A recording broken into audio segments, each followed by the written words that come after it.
নমস্কার। ক্ষুদিরাম হবে পাশের বাড়ির ছেলে। লিখেছেন কবি শুভ দাশগুপ্ত। ক্ষুদিরাম হবে পাশের বাড়ির ছেলে। আমার ছেলে ডাক্তার হবে, আমার ছেলে ইঞ্জিনিয়ার হবে, নিদিন পক্ষে সরকারি অফিসার।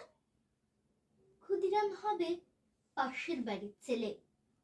আমার ছেলে দেশ চালাবে, দেশ শাসন করবে, গাড়ি চাপবে, সামনে ড্রাইভার, পিছনে চাপরাশি আরদালি, গরমে কুলু মানালি, শীতে কোবালাম বিচ। ক্ষুদিরাম হবে পাশের বাড়ির ছেলে। দেশের জন্য লড়াই করবে ও পাড়ার ওরা। আমার ছেলে ঘাড় গুজে কেরিয়ার বানাবে, বিজ্ঞান শিখবে, অঙ্ক শিখবে, কবিতা শিখবে, বড় বড় মনীষীদের জীবনী পড়বে। দেশের জন্য মুখে রক্ত তুলবে ও পাড়ার ওরা। আমার ছেলে আমার রক্ত জল করা পয়সা সুদে আসলে উসুল করবে।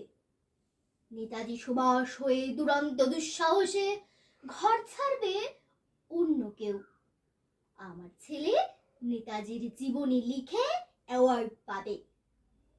ক্ষুদিরাম হবে পাশের বাড়ির ছেলে। আমরা তামাকে এবং দুধে, রসে এবং বসে, সুখে এবং আরামে দিন কাটাবো। দেশের মুক্তি প্রাণের মূল্যে কিনে আনবে অন্য কেউ। আমরা মুক্ত স্বদেশে ঘাড়ে পাউডার লাগিয়ে গদ গদ কণ্ঠে গণসঙ্গীত গাইব।